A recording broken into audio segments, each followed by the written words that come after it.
Welcome to Underground LA. I wanted to give a shout out to all the new subscribers. Wanted to read a few off that I got written down here. Cindy Meeks, Don Wilkie, Chris M, Ward Not to Beeve, RJ Cavallo, and Jenny Bailey. Thank you very much for subscribing. And if I missed anybody, I apologize, but thank you also for subscribing. Want to do a little something different today and put out a comedy routine that I did last week at the Ice House in Pasadena, California. But I also wanted to explain beforehand what goes on before you're actually presenting your comedy to a live audience. Because a lot of people that aren't familiar with comedy, and I'm by no means a professional, I just love to do stand-up.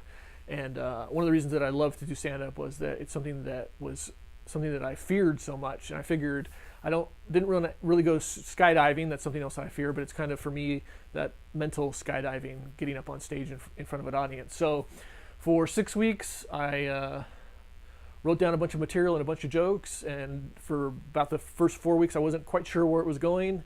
About week 4 is when everything kind of fell together, and then I practiced that for another 2 weeks, and then week 6 was to go up in front of an audience, and thankfully it was a big crowd. I think it was 180 people, and the vibe was great. The audience is great. Sometimes you get an audience that it's not so great. You know, they're on their phones or they're talking or they just don't care what you have to say.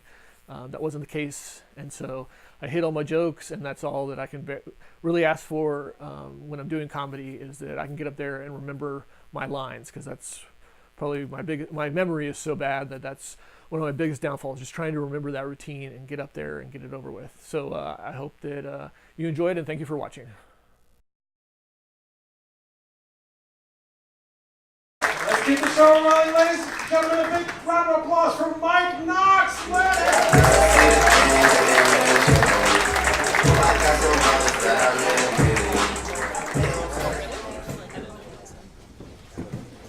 You're very pretty. What's your name? I wasn't talking to you, sir. You guys are both pretty. Can we just all come together as a nation and put gas tanks on one side of our cars?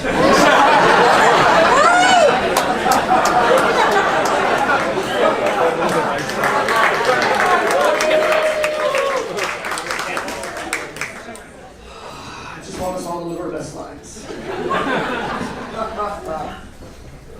I'm trying to live my best life. I got a kid. She asked me a lot of questions. I don't really care what's going on in the world politics-wise, but she asked me a lot of questions. I don't know if you guys have kids or not, but they ask you a lot of questions, and they're asking you more questions, and they're just sucking the life out of you.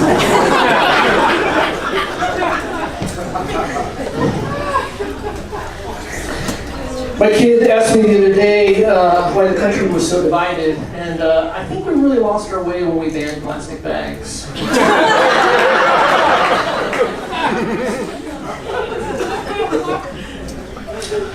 We went from thin bags to thick bags, to thick bags that we paid for, to thick bags that looked like they would survive a nuclear holocaust. And I think that our cashiers have gone from totally helpful to totally hopeless. Sir, do you want a bag with your 147 items? No, I'll just walk back and forth in my car 60 times.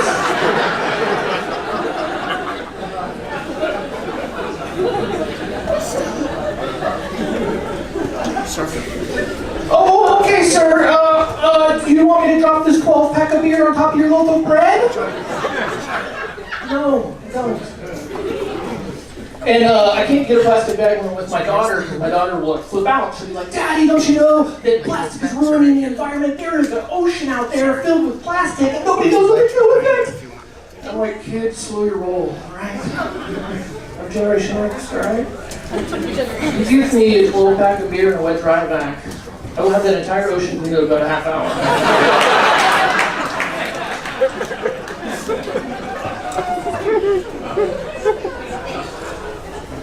That's how we used to roll.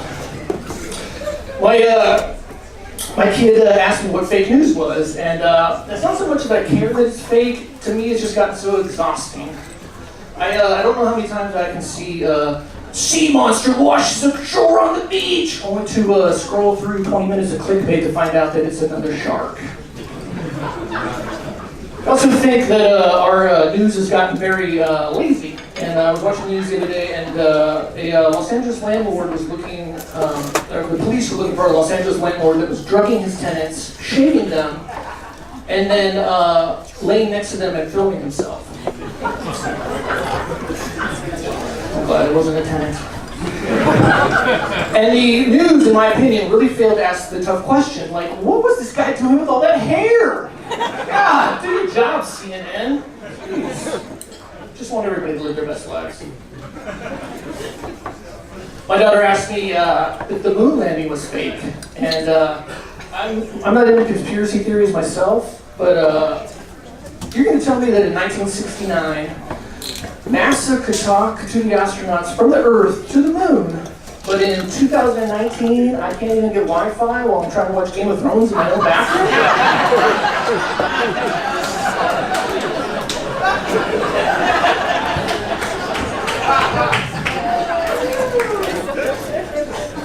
Yeah.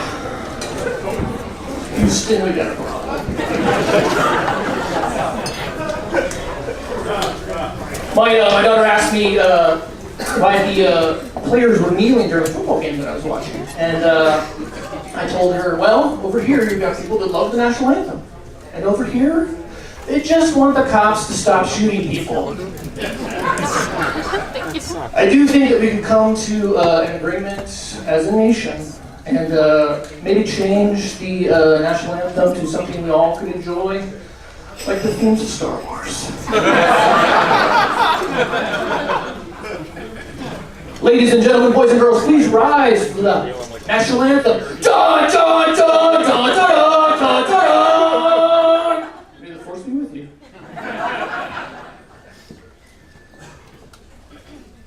Lost my straw.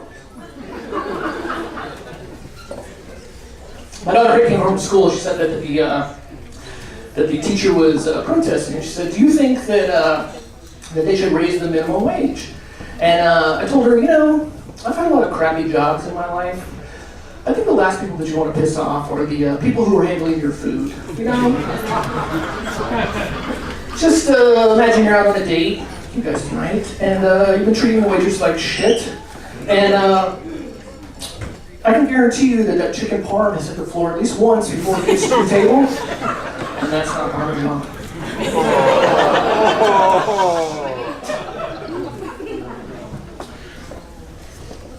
My daughter asked me why America loves guns so much. And again, Generation X, here, I was raised on Mountain Dew, violent video games, and violent cartoons, so I had no idea why we love guns so much, beyond me.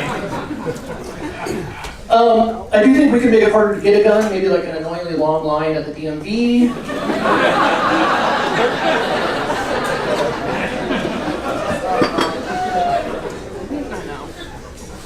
I don't know. Just freestyling here, but I don't know, maybe a tax? Because I know the only reason I stopped smoking cigarettes was because I can no longer afford them. I also think we could even the playing field when it comes to hunting. You get to hunt, but that bear gets to have an Ewok strapped to its back holding a $50 machine. You guys have been great. I'm Mike Knox. Thank you very much.